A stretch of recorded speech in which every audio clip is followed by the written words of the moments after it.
Okay, so welcome back to this next video in which we are discussing circadian clocks.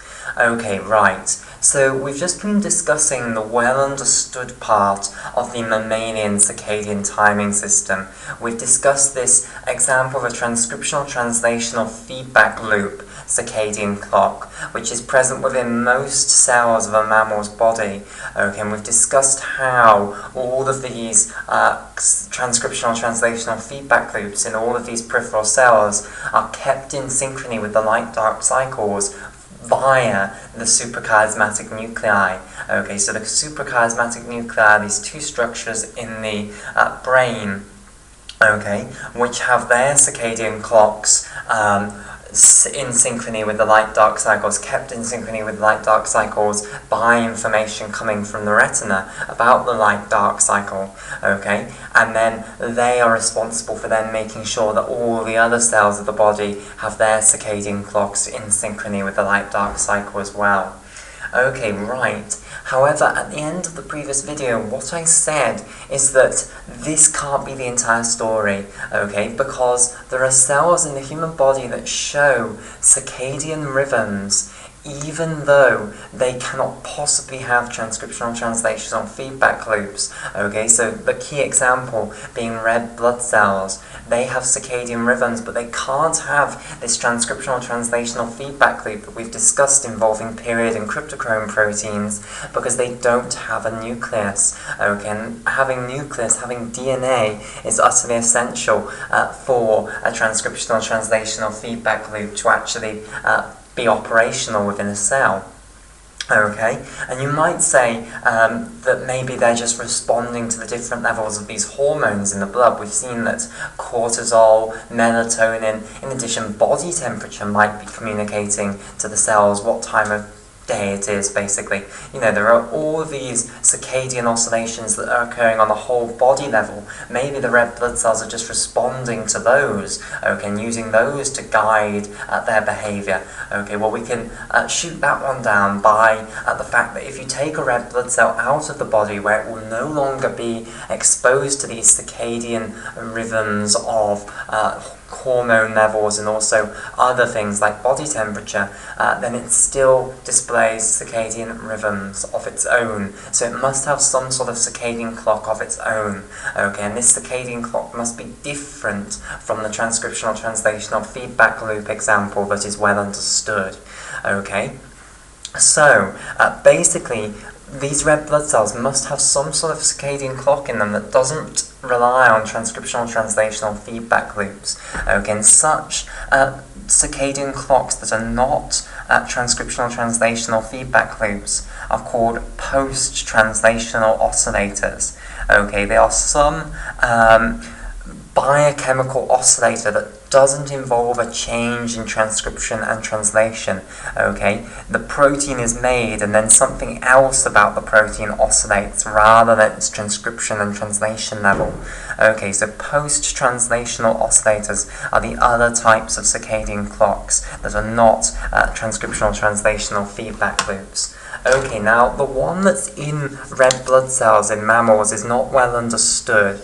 Okay, however, there is a very well understood and very well studied example of a post-translational oscillator in Cyanobacteria, and it's that one that we're going to study to give us an understanding of what sort of thing could be present in red blood cells in mammals. Okay, right. So, the wonderful thing about post-translational oscillators is that they're actually much simpler than transcriptional translational feedback loops, in that you can actually take the proteins that are involved in the post-translational oscillator, put them in a test tube, and they will do it. Whether the cell is present or not, they work in the test tube, basically. Okay, and that's what's absolutely beautiful about this cyanobacterial circadian clock. By putting free proteins in the test tube with ATP, you can actually get something that oscillates on a 24-hour cycle, basically. You can get a circadian clock in a test tube. Okay, so that's why people absolutely love this example of a post-translational oscillator from Cyanobacteria. Okay, so let me firstly tell you what a cyanobacteria actually is, okay, and then I'll tell you about the specific species of cyanobacteria which this post-translational oscillator, which has been studied in a huge amount of detail, came from. Okay, so what are cyanobacteria? So cyanobacteria are single-celled organisms, okay, which are capable of photosynthesizing. They are bacteria, they're prokaryotes, but they're capable of photosynthesis. That's where they get their energy from, photosynthesis. Okay, and the specific species of cyanobacteria that we're interested in, because it's the species where we found this incredible post-translational oscillator, is a species known as Synechococcus elongatus. Okay, so Synechococcus elongatus. Right, now why do these single-celled organisms, why do these cyanobacteria, such as Synechococcus elongatus, need a circadian oscillator? Why do they need a circadian clock? Well, basically, these bacteria, their behavior does oscillate on a circadian basis. Okay, so their behavior does vary depending on the time of day. For instance, I've told you that photosynthesis is one of the key things that these bacteria are doing. Okay, they're only going to be photosynthesizing in the day. Okay, so photosynthesis, the creation of glucose from carbon dioxide and water, okay, is only going to be occurring when there is light present. Okay, so during the day. So they're going to be photosynthesizing during the day. And then in the night, they do a very different biochemical process. Okay, so photosynthesis is the biochemical process that dominates during the day. And then in the night, the biochemical process that they partake in is nitrogen fixation. Okay, and it turns out that you can't do both of these at the same time. If you try doing both of them at the same time, the molecules that are involved in them interrupt the other, basically. Okay, so they're incompatible biochemical processes. You can't photosynthesize at the same time as you are nitrogen fixating. Okay, so photosynthesis occurs in the day and nitrogen fixation occurs in the night. Okay, so let me just remind you of what is meant by nitrogen fixation. So nitrogen fixation is not a specific chemical reaction, it's loads of different chemical reactions that all sort of do the same thing. Okay, and the central idea here is that you take diatomic nitrogen, which is present within the atmosphere and is incredibly inert. Okay, so diatomic nitrogen is one of the major components of air, basically. Okay, remember that's one of those things that you learned in primary school and which really surprised you at the time because you thought the main component was oxygen, but in fact the main component of air is actually nitrogen. 78 or 79% of air is nitrogen, basically, diatomic nitrogen in this form. And it's incredibly stable because of that triple bond between the two nitrogens, okay? And you can't really do much with diatomic nitrogen in this form, basically. Okay, however, lots of the molecules of life, so amino acids, for instance, nucleic acids, the components of DNA and the components of proteins, therefore, contain nitrogen. Okay, so those nitrogen atoms that are in protein molecules and within DNA molecules, they originally come from diatomic nitrogen. Okay, however, how do you get how do you get the nitrogen atoms from diatomic nitrogen molecules into a state where they are then ready to react with other things to produce you amino acids and produce you nucleic acids?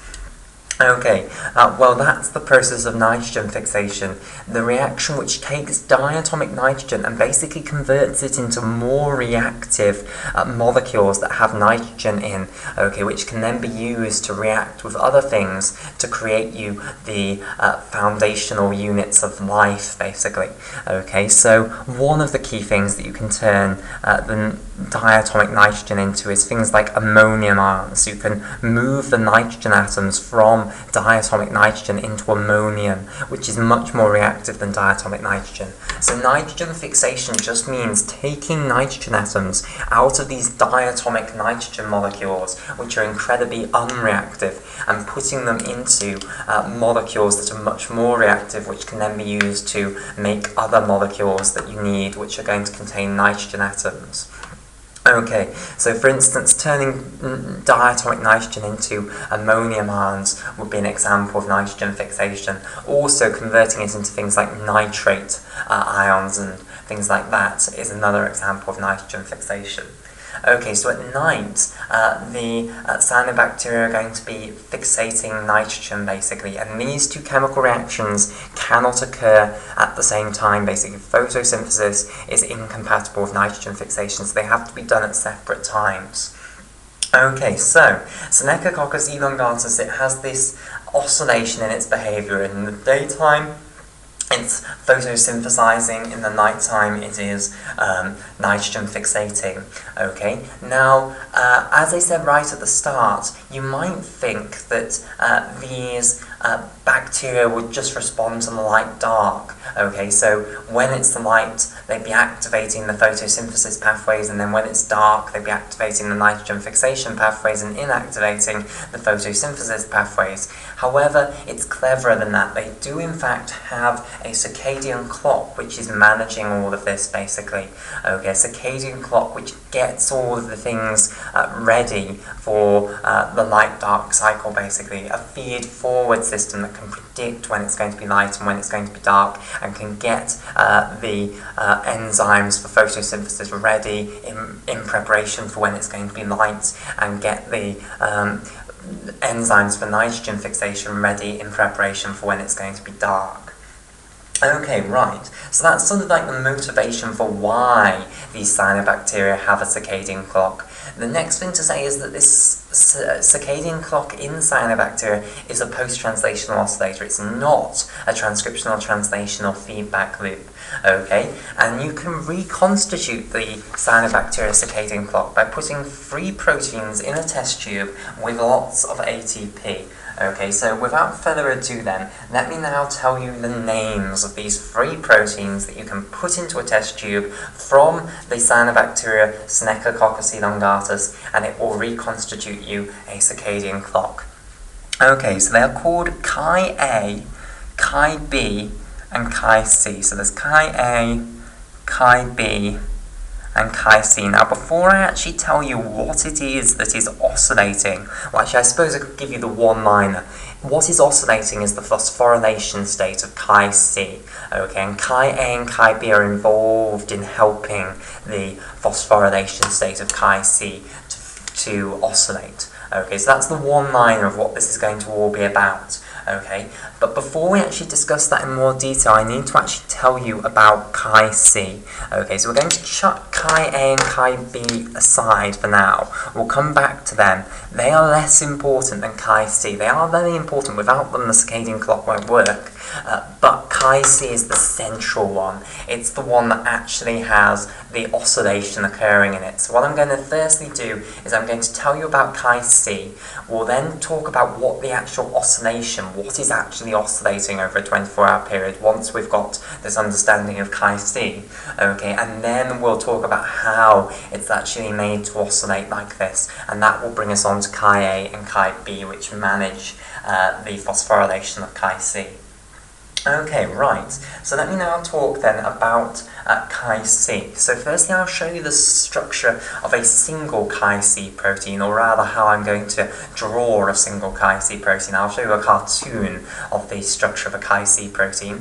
Then we'll talk about how it assembles into a homohexamer, and then we'll talk about the fact that it is a autokinase and an autophosphatase, okay, and that each ChiC protein in the homohexamer has 2 sites which can be phosphorylated by the autokinase activity and then dephosphorylated by the autophosphatase activity. Okay, right, so let me show you firstly the structure of an individual ChiC protein, or rather how I'm going to show an individual ChiC protein. Okay, so this is how I'm going to be showing an individual ChiC protein. It has two important domains here. The first one, which I'll put underneath, is called the C1 domain.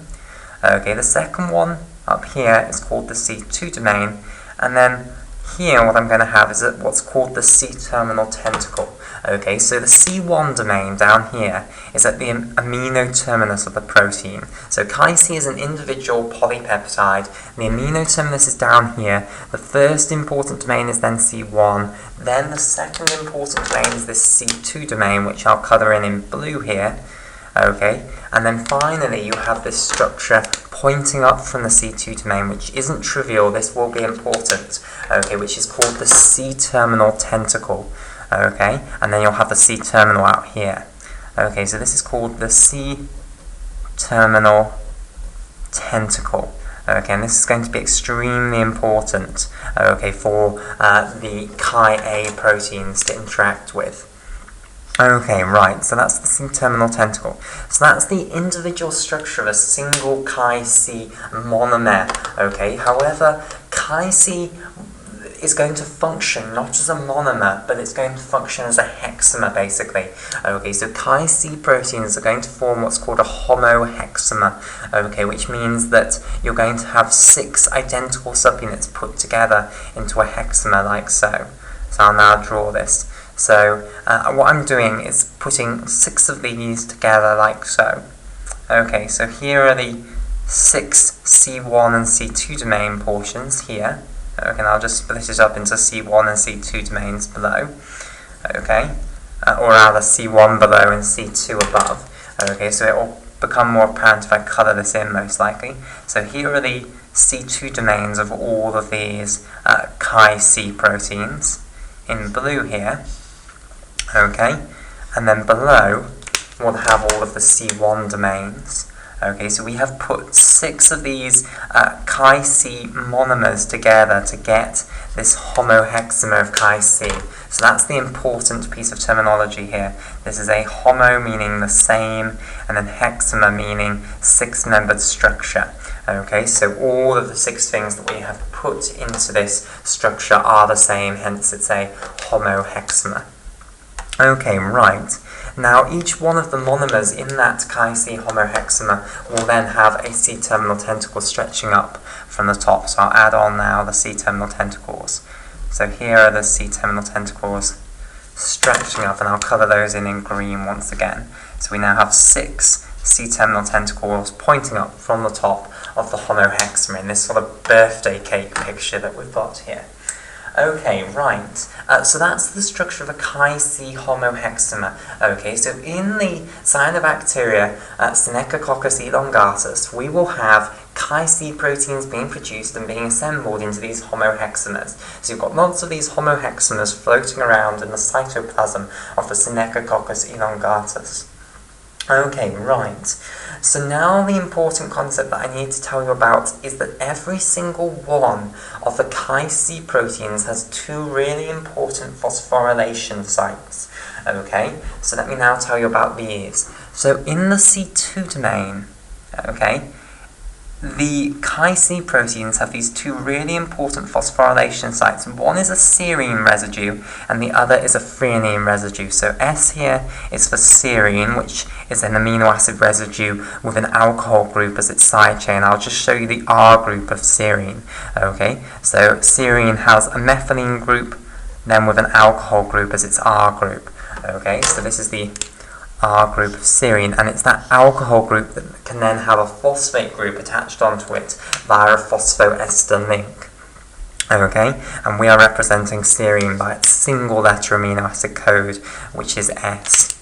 Okay, then T is the single letter amino acid code for the amino acid threonine. Okay, and that's a very similar amino acid to serine. Okay, slightly more complicated. It has a methyl group coming off the methylene group, basically. So imagine taking one of the hydrogens off this carbon and sticking a methyl group off there instead, and then you've got threonine. So threonine is basically a bigger version of serine. Okay, right, so we've got these two residues, a serine residue and a threonine residue, and interestingly they actually sit right next to each other. Okay, so the serine residue is at position 431, okay, and the threonine residue is at position 432. Okay, so these are the two phosphorylation sites that every single ChiC monomer has. Serine 431 and threonine 432.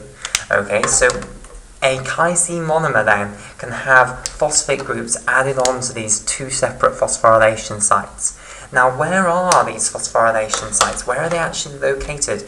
In the homohexamer here, are they sticking out from the sides? Well, the answer is no. Instead, they are actually located at the interface between two subunits. Okay, so for instance, here, if we look from above, let me draw this from above here. Okay, so this is the ChiC homohexamer viewed from above, like so. Okay.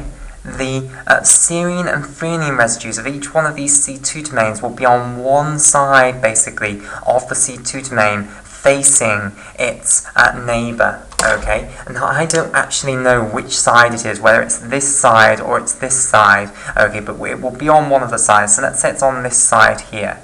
Okay, so every single C2 domain will have its serine and threonine residues on one side facing into the interface with its neighbouring subunit, basically.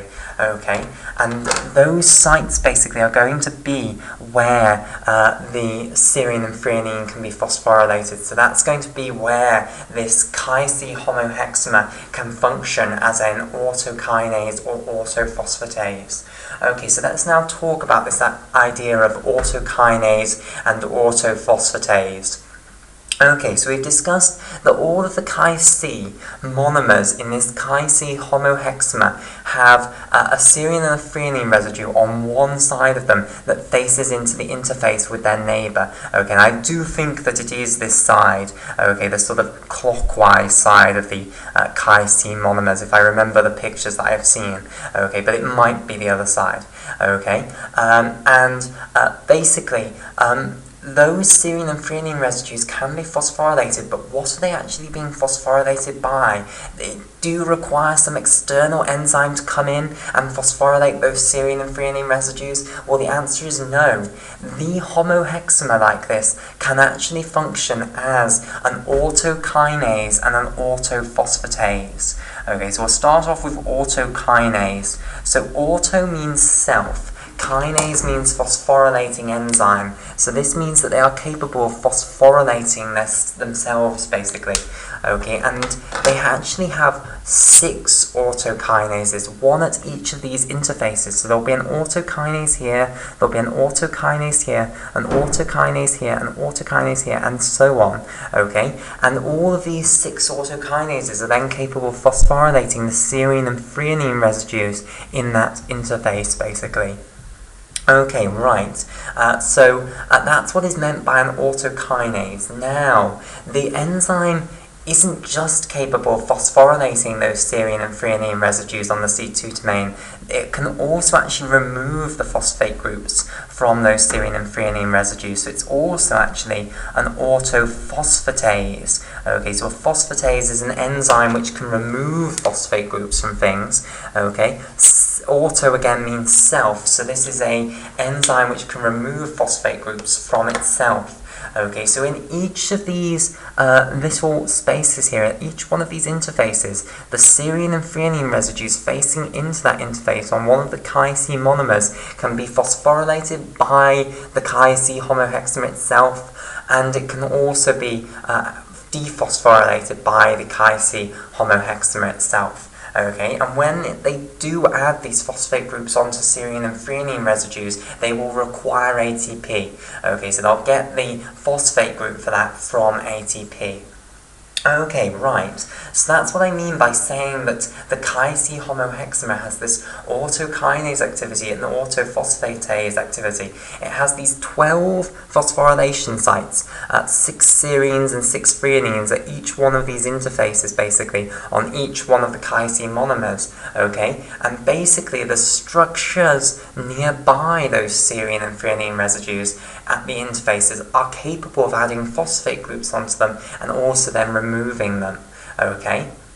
Right, now, normally if you just take a ChiC homohexamer like this, it turns out that none of them end up phosphorylated. Okay, the autophosphatase activity is dominant normally. Okay, so these sites are much better at removing phosphate groups from the serine and threonine residues than putting them on. Okay, so it's very difficult for them to put it on. So normally the ChiC homohexamers will be sitting with none of their serines phosphorylated and with none of their threonines phosphorylated.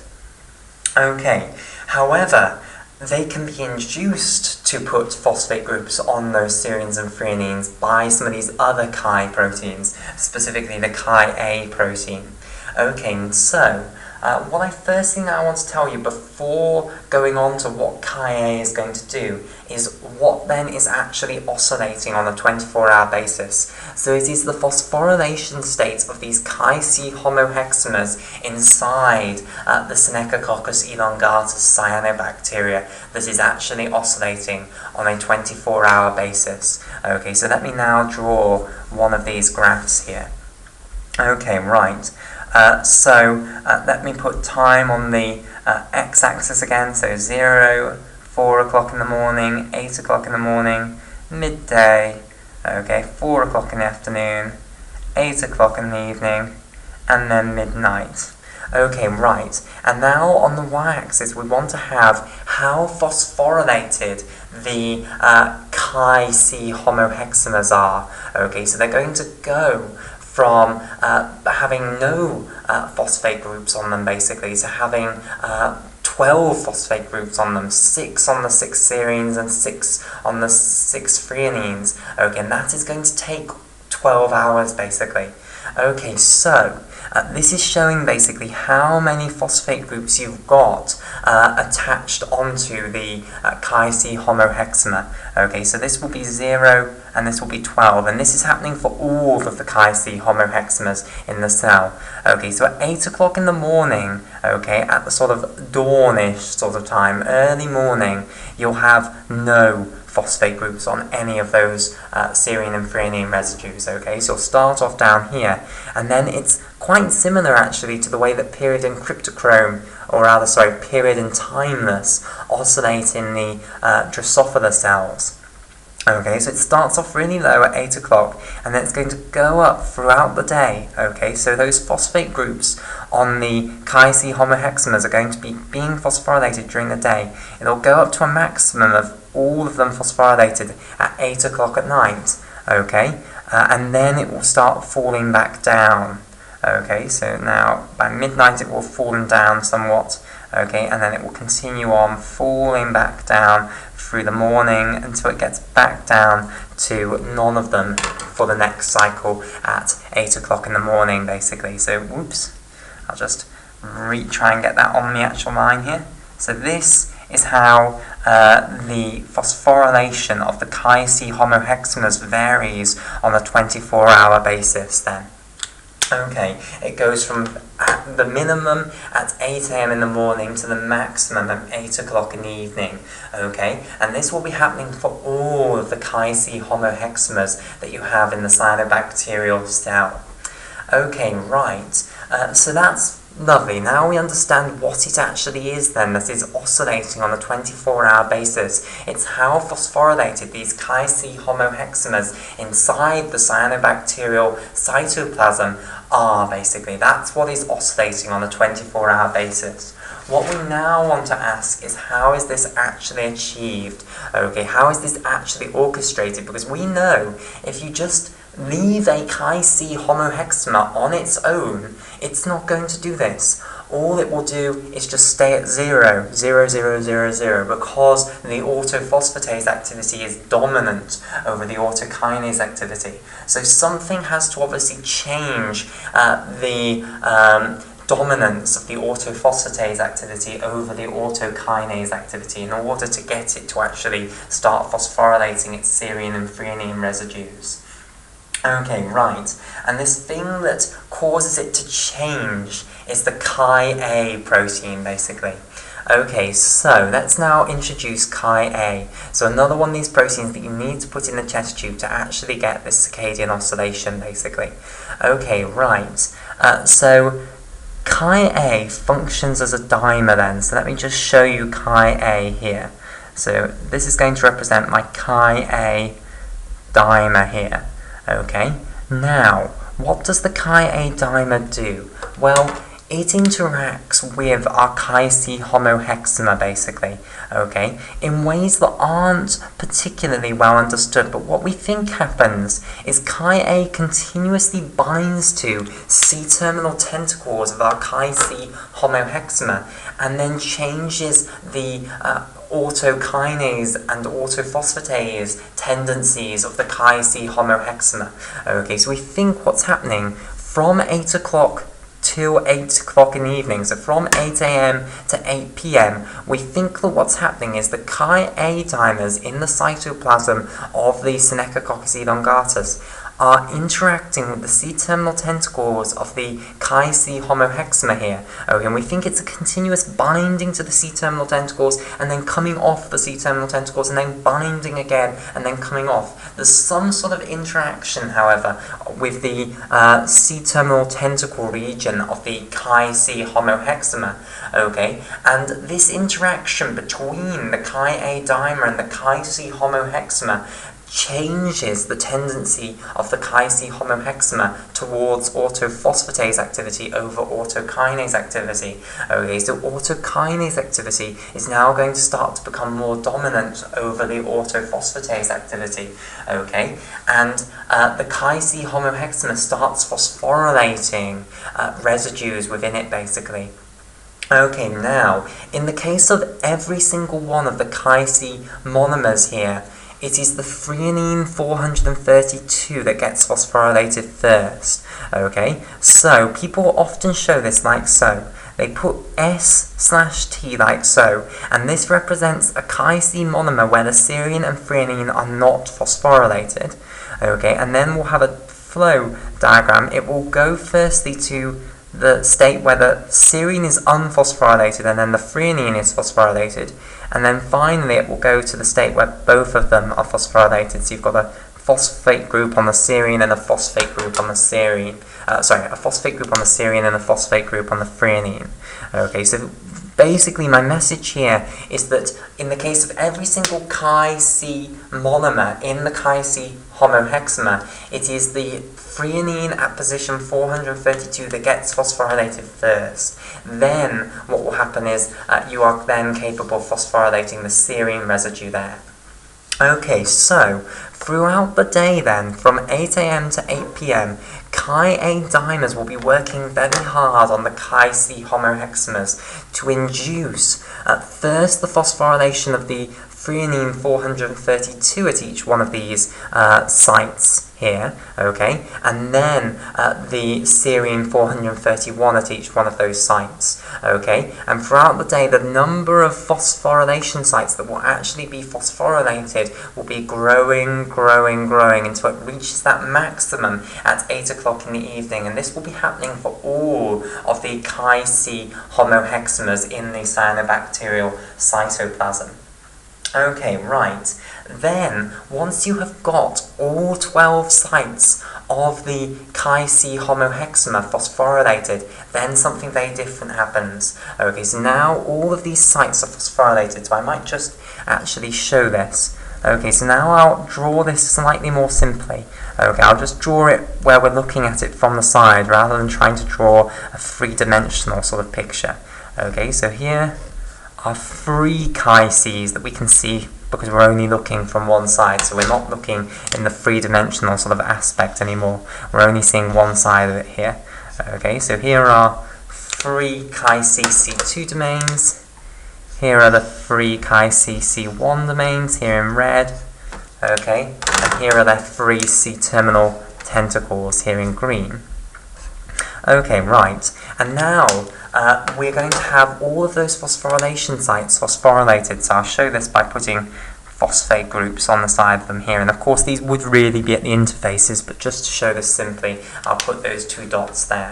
Okay, so this is showing that the serine and the threonine residue of all of these ChiC monomers in the ChiC homohexamer are phosphorylated, basically. Okay, and when that occurs, the ChiC homohexamer will change conformation so that now another protein complex can bind to it.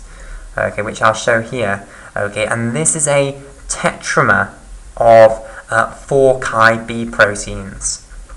Okay, so along comes now the Chi-B tetramer, okay, which is also present in the cytoplasm of the Synechococcus elongatus.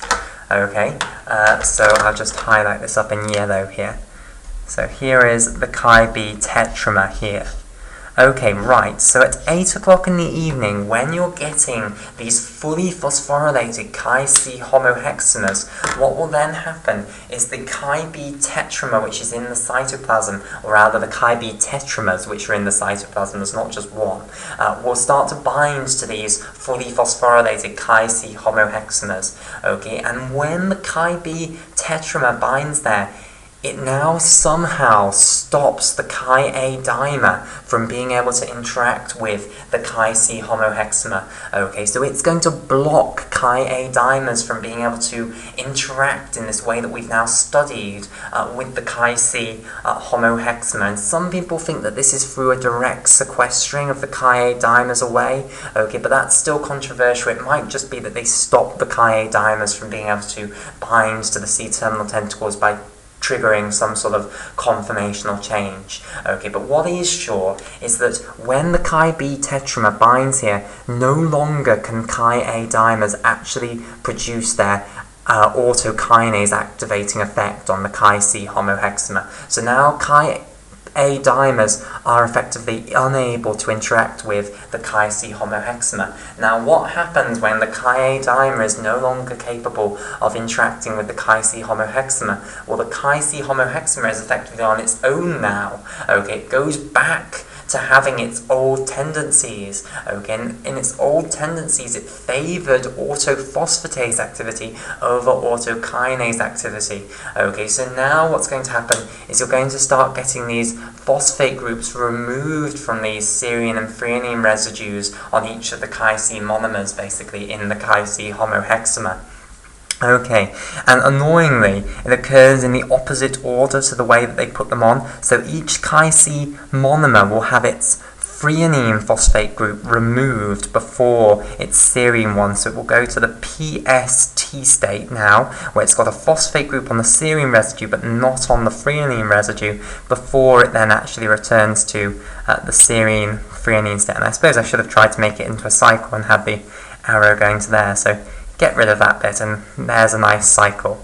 Okay, right, so now that the Chi-B tetramer has bound to the ChiC homohexamer, it's going to block the Chi-A dimer from being able to interact with the ChiC homohexamer, and then the ChiC homohexamer goes back to its old tendencies of preferring to remove phosphate groups from serine 431 and threonine 432, and therefore it gets rid of them at all of these interfaces, basically, and it gets rid of the one that's on threonine 432 before it gets rid of the one that is on serine 431. So basically at each of these sites you'll firstly remove the one on threonine 432, and then after that one's gone you can then remove the serine 431 that's in that site.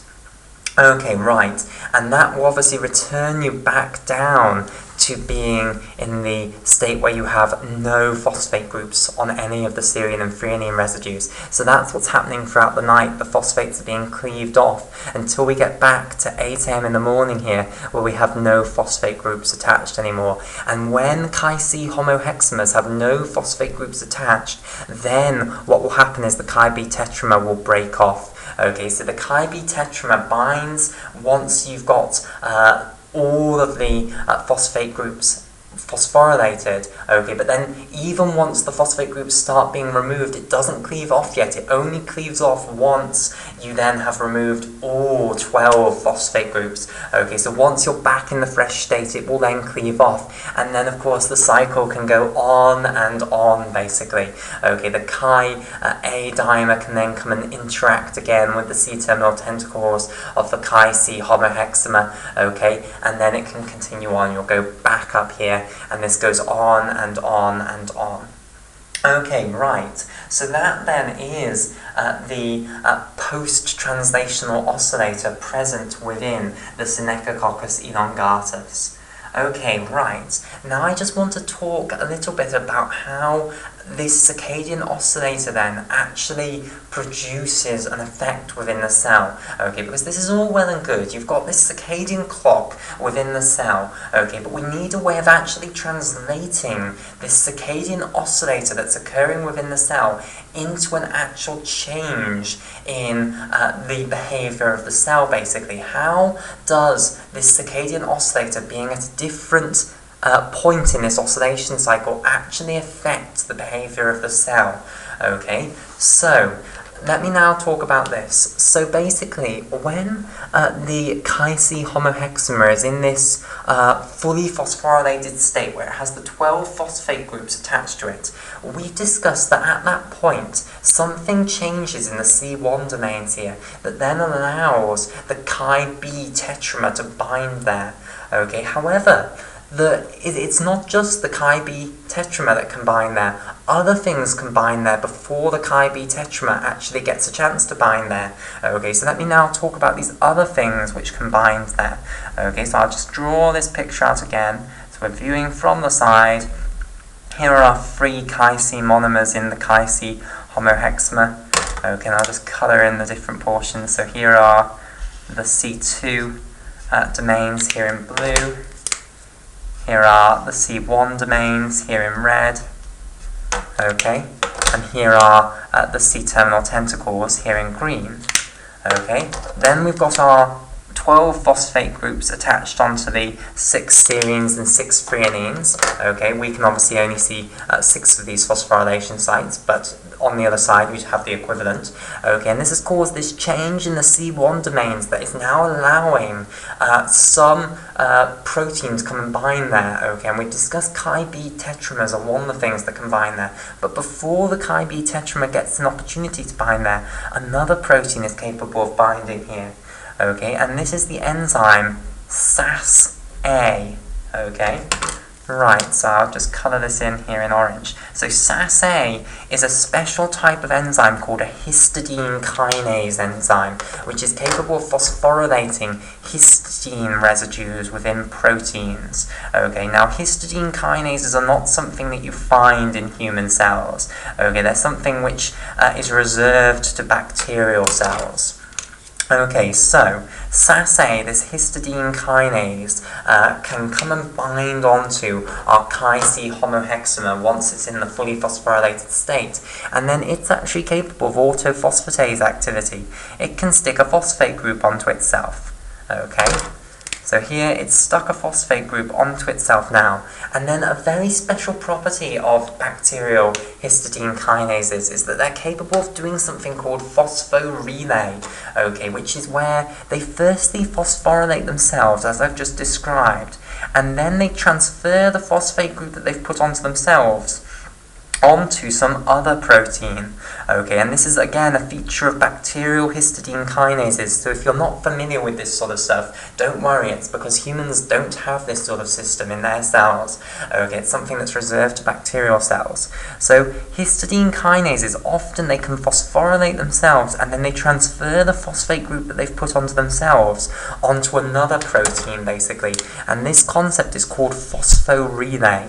Okay, so the SAS-A phosphorylates itself once it is bound to the ChiC homohexamer in this fully phosphorylated state, and now it's phosphorelaying that phospho group onto another protein here. Okay, and I'll colour this other protein in green. Okay, and this other protein is a transcription factor called RPA-A. Okay, And RPAA will then go and affect the transcription of a huge number of different genes, basically. Okay, now, let's think about when this is occurring. Okay, so ChiC homohexamers are going to be fully phosphorylated at dusk, basically, at 8 o'clock in the evening. So that's when we're going to be getting the activation of RPAA, okay? Once we get to the evening when we've got these ChiC homohexamers in this fully phosphorylated state. So if we're only activating this transcription factor by phosphorylating it in the evening, then what must it be driving the expression of? So basically, it must be driving the expression of genes that are associated with evening behavior, basically, and we'll call those the dusk genes. So the genes that are going to have their expression turned on in preparation for darkness, basically. So most likely the enzymes involved in nitrogen fixation, basically. And then it's also going to repress the expression of genes that are involved in daytime activities, and we'll call those dawn genes. Okay, so the genes that are involved in photosynthesis, most likely. Okay, so it's going to inhibit the expression of the dawn genes. So the expression of the dusk genes will go up, and the expression of the dawn genes will go down. Okay, right. So that is an example then of a circadian clock, a biochemical process that oscillates on a 24-hour cycle, basically, that does not involve transcriptional translational feedback loops. Okay, so it's an example of a post-translational oscillator because it involves the protein once it has been translated, and then the protein's having post-translational modifications occur to it, in this case phosphorylation, and that post-translational modification to the protein is what is oscillating on a 24-hour basis, okay? And we imagine that something similar must be present in red blood cells and potentially in other cells of the body. So the bigger picture then of the mammalian circadian timing system is most likely that we have more types of circadian clocks than just this transcriptional translational feedback loop that I've described to you previously, okay? And potentially these other circadian clocks run in parallel in cells with the transcriptional translational feedback loop and control maybe different things, okay? And then in some cells where you don't have the transcriptional translational feedback loop, such as red blood cells, you only then have these other ones. Okay, so the concept is that probably cells have multiple transcriptional translational feedback loops. Multiple circadian clocks, basically, or at least in mammals, cells must be capable of having more than one type of circadian clock, because red blood cells must have some different type of circadian clock to a transcriptional translational feedback loop. Okay, so this is an exciting field that will develop in the future, okay, and we'll have a bigger picture of this. Right, so that now concludes our discussion of circadian clocks. In the next video, what I want to do is just mention a few nice examples of chronopharmacology, which is where basically it helps to be aware of the fact that the body has circadian rhythms when administering drugs. Okay, so drugs can have different effects if given at different times of the day. Okay, and the two main examples we're going to go over are an example of chronopharmacokinetics, which is that aspirin will be better absorbed if you take it during the evening, and then we'll have an example of chronopharmacodynamics, which is the example of statins being more effective if you take them in the evening.